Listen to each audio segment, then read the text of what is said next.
अस्सलाम वालेकुम। Today our topic of interest is infectious diseases. सबसे पहले हम देखेंगे कि इन्फेक्शियस डिजीज़ेज़ किन किन रीज़न्स की वजह से होती हैं। वो बैक्टीरियल भी हो सकती हैं, पैरासिटिक भी हो सकती हैं और फंगल भी हो सकती हैं। और कौन कौन से हम देखेंगे कि ऐसे फैक्टर हैं जो कि इन्फ्लुएंस करते हैं डेवलपमेंट ऑफ इन्फेक्शियस डिजीज़ेज़ को। सबसे पहले हमारे पास आ जाता है immune status of person who develop the disease. Immune system इस पर्सन का इफ़ेक्ट करता है। फॉर एग्जांपल अगर किसी की बॉडी का इम्यून सिस्टम स्ट्रॉन्ग है तो एक ही दफ़ा के एक्सपोजर के साथ उस पर इफ़ेक्ट ना कर सके। इम्यून सिस्टम डिपेंड करता है overall institution of organism in a population के ऑर्गेनिज्म का पॉपुलेशन के अंदर क्या रोल है कि इधर उसका इम्यून सिस्टम किस तरह से उसकी डेवलपमेंट कर रहा है। उसके बाद आ जाता है पैथोजेनिसिटी और virulence of antigen. Pathogenicity depend करती है अगर जो भी इन्फेक्शन काजिंग बैक्टीरिया या फिर पैरासाइट या फिर फंगस है तो उसकी पैथोजेनिसिटी की कितनी ज़्यादा। अगर वो ज़्यादा पैथोजेनिक होगा तो वो इन्फेक्शन काज करेगा और अगर वो लेस पैथोजेनिक होगा तो मे भी उसका ज़्यादा एक्सपोजर चाहिए हो। और large enough dose of agent मतलब फॉर एग्जांपल एक फंगस है कि फंगस में की एग्जांपल में ये आता है कि अगर फंगस है तो उसका अगर जिस बंदे की इम्यूनिटी स्ट्रॉन्ग है उसके साथ उसका एक्सपोजर होगा तो वो ज़्यादा इन्फेक्शियस नहीं होगा उसके लिए। और लेकिन अगर उसकी लार्ज इनफ डोज मिलेगी उसको तो ऑफ कोर्स वो इन्फेक्शन काज करेगा। उसके बाद आ जाता है हमारे पास portal of entry. Portal of entry मतलब कौन वे ऑफ एंट्री। अगर हमारे पास स्किन है तो अगर उससे इसका एक्सपोजर हो रहा है किसी भी पैथोजन का किसी भी एंटीजन का एक्सपोजर उससे हो रहा है तो वो लेस हार्म काज करेगा। लेकिन अगर वो फॉर एग्जांपल नेसल कैविटी के अंदर वो माउथ के ज़रिए बिल्कुल ही बॉडी के अंदर इंटर हो जाएगा तो ऑफकोर्स वो ज़्यादा हार्मफुल होगा बॉडी के अंदर। उसके बाद आ जाता है to develop an infectious disease को डेवलप करने के लिए organism must penetrate first line of defence. Organism को पहली फर्स्ट लाइन ऑफ डिफेंस से मस्ट गुजरना होता है। और फर्स्ट लाइन ऑफ डिफेंस में क्या क्या आ जाता है हमारे पास स्किन आ जाती है, माउथ आ जाता है, नसल कैविटी आ जाती है। इससे जब वो बॉडी के अंदर इंटर हो जाएगा तो वो इन्फेक्शियस डिजीज़ काज करेगा। उसके बाद पहला हमारे पास आ जाते हैं bacterial disease. Bacterial disease defence against bacteria. अब बैक्टीरियल डिजीज़ के खिलाफ बॉडी के अंदर कौन से ऐसे प्रोसेस हैं जो डिफेंस को क्रिएट करते हैं। पहला हमारे पास आ जाता है फैगोसाइटोसिस। फैगोसाइटोसिस के प्रोसेस से किल करता है बैक्टीरिया को और ईट करता है, इनगल्फ कर लेता है बैक्टीरिया को। और दूसरा हमारे पास आ जाता है लाइसोसोम। ये एक नेचुरल एंटीबायोटिक है जिससे बैक्टीरिया को किल करने के लिए बॉडी यूज़ करती है।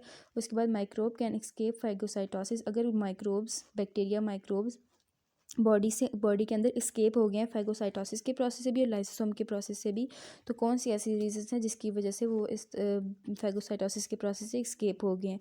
Capsule that won't allow attachment. अगर बैक्टीरिया का कैप्सूल ऐसा है मतलब अगर वो स्लिपरी है फैगोसाइटिक सेल के साथ वो अटैच नहीं हो रहा है तो अटैचमेंट नहीं हो रही है उसकी तो वो बच जाएगा इनगल्फ होने से। सेकेंड रीज़न हमारे पास आ जाता है cell wall that infers with digestion. अगर उसकी सेल वॉल ऐसी है जो कि जिसकी डाइजेशन पॉसिबल नहीं है। फॉर एग्जांपल अगर सेल वॉल हार्ड है तो उसकी डाइजेशन पॉसिबल नहीं हो रही फैगोसाइट सेल से तब वो उससे बच जाएगा। उसके बाद release of exotoxin with damage the phagocytic cell. या फिर वो एक्सोटॉक्सिन रिलीज़ करेगा जो कि फैगोसिटिक सेल को ही डैमेज कर देगा तभी वो एस्केप हो जाएगा। उसके बाद antibodies can overcome most of this mechanism. अगर वो फैगोसिटिक सेल से और लाइसोसोम से बच गया है तो एंटीबॉडीज़ जो बॉडी के डिफेंस मैकेनिज्म प्रोवाइड करती हैं वो क्या करेंगी, फंक्शन परफॉर्म करेंगी उन बैक्टीरिया के खिलाफ और वो उनको किल करेंगी। उसके बाद आ जाता है हमारे पास पैरासिटिक डिजीज़। पैरासाइट की नेचर बताइए। अगर पैरासाइट लार्ज हो may have resistant body wall. अगर उसकी बॉडी वॉल रेजिस्टेंस हो वही मतलब अगर उसकी बॉडी वॉल हार्ड हो और वो फैगोसाइटाइज नहीं हो रहा हो may avoid being phagocytize because of mobility की वजह से भी वो फैगोसाइटोसिस होने से बच सकता है क्योंकि मैं पैरासाइट की नेचर जो होती है वो मोबाइल नेचर होती है, वो मूव करता रहता है और फैगोसाइटोसिस सेल उसको नहीं पकड़ पाता, उसको नहीं इंगल्फ कर पाता तो उससे भी वो बच सकेगा। उसके बाद आ जाता है immune response which body produce. और कौन सा ऐसा इम्यून रिस्पॉन्स है जो बॉडी प्रोड्यूस करती है पैरासिटिक इन्फेक्शंस के खिलाफ। इम्यून रिस्पॉन्स टू पैरासाइट्स में आ जाता है हमारे पास इम्यूनोग्लोबुल्स एंटीबॉडीज़ होती हैं जो कि बॉडी प्रोड्यूस करती है उनको किल करने के लिए। उसके बाद कॉम्प्लीमेंट्री प्रोटीन्स होती हैं जिनको हमने सेल्स ऑफ इम्यूनिटी में पढ़ा है कि वो किल करती हैं पैरासाइट्स को।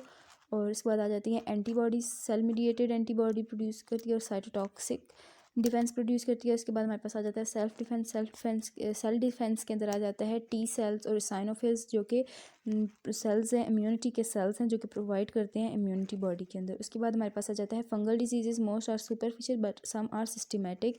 सुपरफिशियल और सिस्टमेटिक वैसे बॉडी के अंदर इंटर होता है। कैन बी ये बहुत कॉमन और हार्मलेस इनहिबिटेंट है।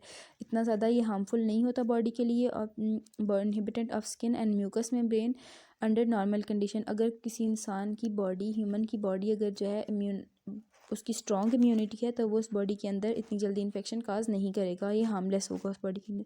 लेकिन अगर कोई पर्सन इम्यूनो सप्रेस्ड पेशेंट है, तो वो उसके लिए उस फंगस के लिए, उस फंजाई के लिए अपॉर्चुनिटी होगी कि वहाँ पर ग्रो कर सके। और जो वो अपने बॉडी को प्रोटेक्शन कैसे प्रोवाइड करते हैं, एंटीफैगोसिटिक कैप्सूल होगा अगर उसका फंगस का, तो वो फैगोसाइटोसिस के प्रोग्रेस से बच जाएंगे पिछले बैक्टीरिया और पैरासाइट की तरह। या फिर डिस्ट्रक्शन कर देगा ये फैगोसाइटोसिस, फैगोसिटिक सेल को ही डिस्ट्रॉय कर देगा। Resistant to digestion within macrophages को डाइजेस्ट नहीं कर पाएंगे। So this was our topic.